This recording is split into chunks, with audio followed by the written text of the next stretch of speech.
let's see. Oh, okay. And this one's called The Subway. Yay! So this is I'm a spooky definitely not story that going I on don't that. usually talk about. It happened to me quite a while ago, so I probably won't remember all of the details. But I will never forget the strange experience that took place at a nearby subway station, which drove a sinister wedge between me, my friends, and my family. Were you friends with it? I was around 22 years of age at the time, and I Oh had no, it's just just him. started Never taking mind. music lessons It's in the just him. evenings.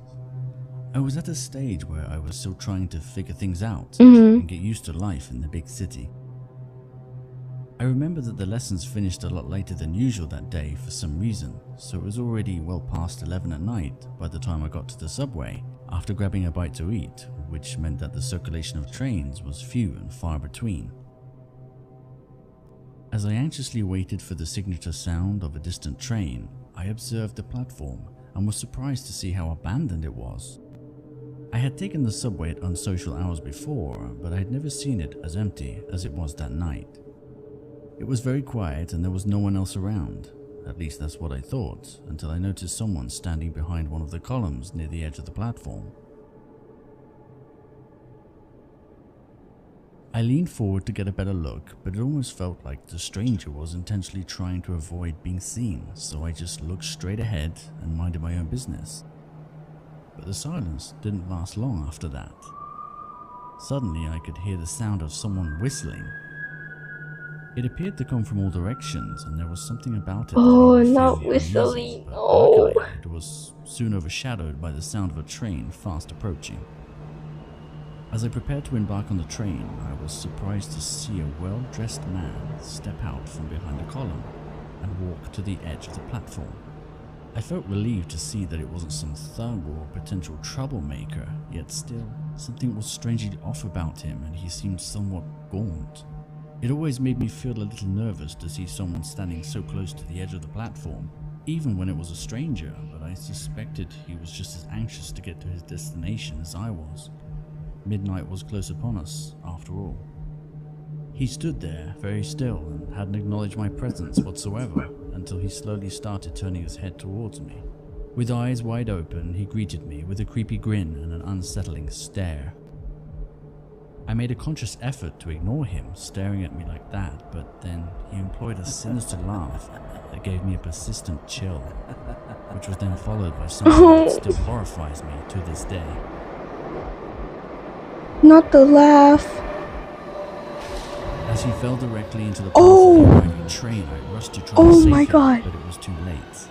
Oh. It took me a few seconds to grasp what I had just seen, and I was still in shock when I hurried to the nearest ticket booth to get help, which resulted in an entire shutdown of the subway.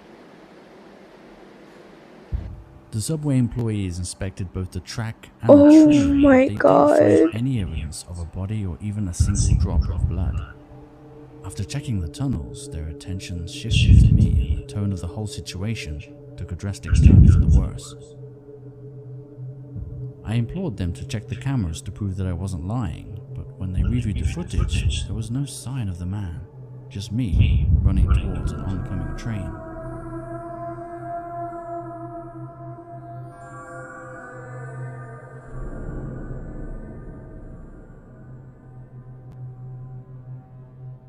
They told my parents what happened, and rumors spread very quickly after that. As a devoted Catholic, my mother never looked at me the same way again, and my father just put on a brave face. When that happened, the truth didn't really matter that much anymore, and life sort of carried on without ever really going back to normal. I left home the same year and moved into a shabby old apartment downtown. Needless to say, commuting around the city never felt quite the same after that. And I still find myself staring at the ceiling every night, contemplating the truth about what I witnessed that fateful day at the subway.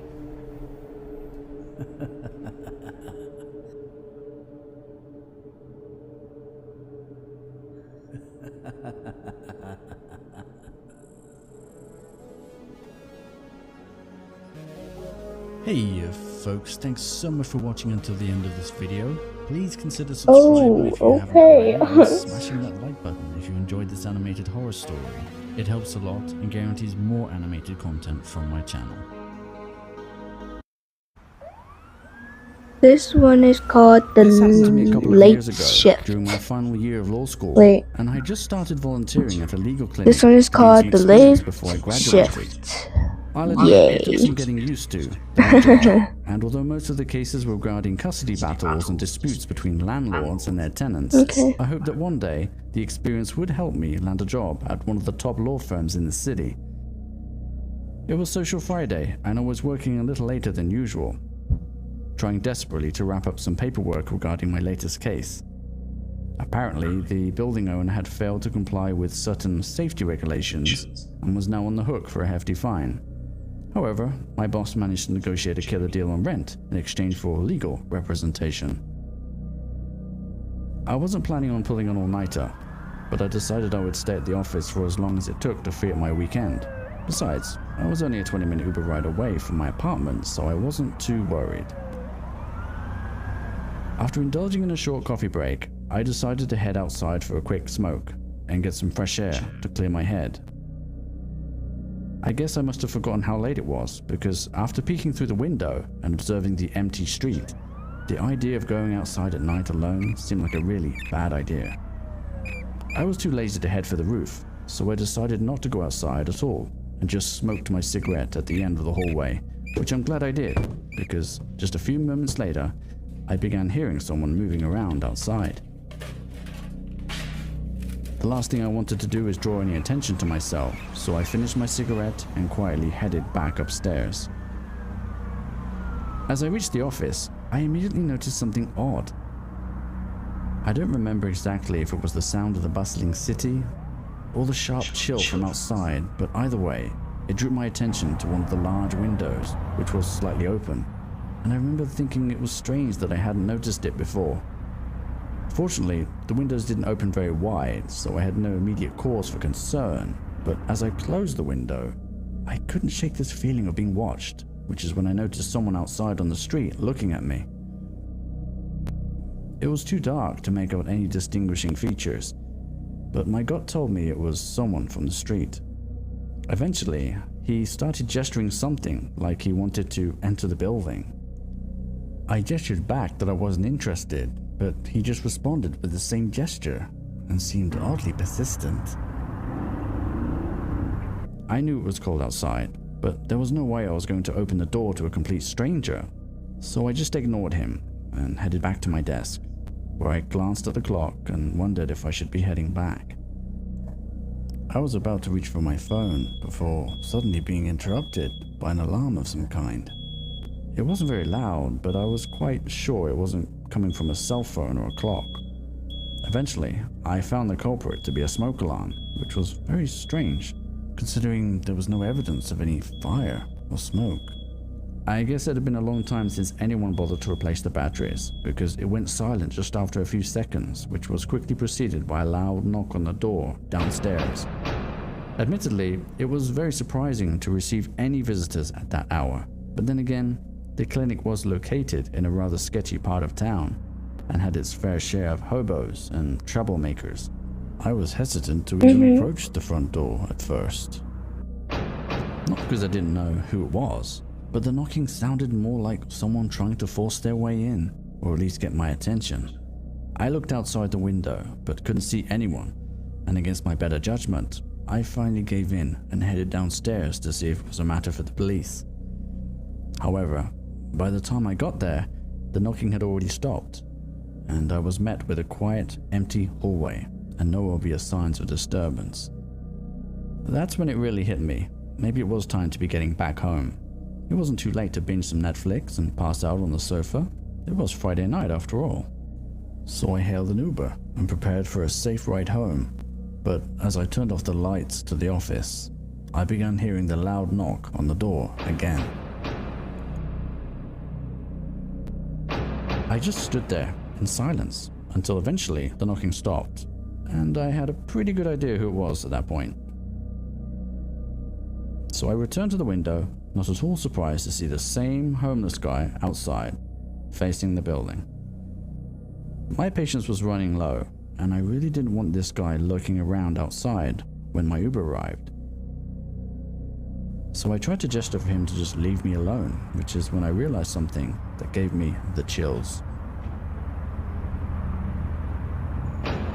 I could hear knocking on the door again. It wasn't the guy on the street. It was someone else, which I thought was strange because I hadn't witnessed any interaction between the homeless man on the street and whoever it was knocking on the door. In fact, he didn't seem to acknowledge that anyone was at the door at all and continued with the same gesture as before.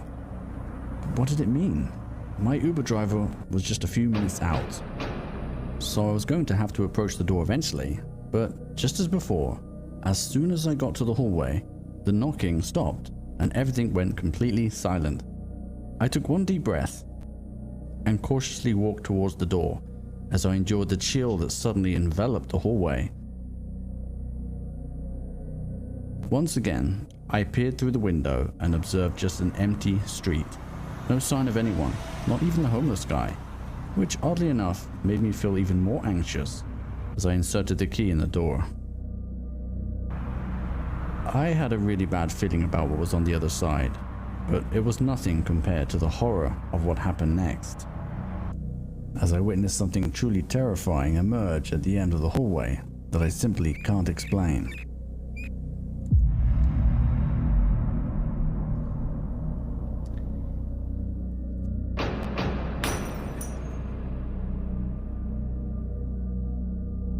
As I came to, I was met with the homeless man who was mumbling something that was difficult to understand. Eventually, I figured out that he was deaf and also had trouble with his speech. I had no recollection of what happened when the light blew out, or how I got outside, only that the homeless man found me this way after fleeing from a car that he thought was the police. When I asked him about the gestures he was making, he told me that while he was collecting cans from the trash, he witnessed someone attempting to escape through the window. He tried to warn me about what he saw, but was unable to get my attention. That's when I realized this whole time I'd mistakenly thought someone was trying to get in, when in fact, someone or something was trying to escape. I guess despite the drama of that night, the kind, homeless man just wanted some company and indulged me with a story regarding the old building.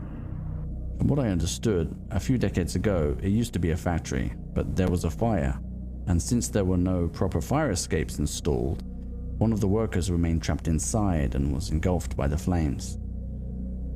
Something about the story somehow echoed the strange events of that night, and I didn't tell anyone about what happened. The hardest part was trying to explain to my boss how the door was still locked, even while the keys remained on the inside. Anyway, I assumed the building was haunted, so I avoided working late nights after that, and never worked alone.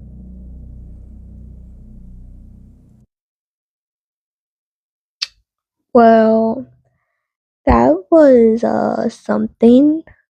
Well, anyways, that is the end of today's video. If you want to see more, click my YouTube channel, subscribe, like the video, and comment what else you guys want to see from this channel. And I'll see you guys next time. Bye.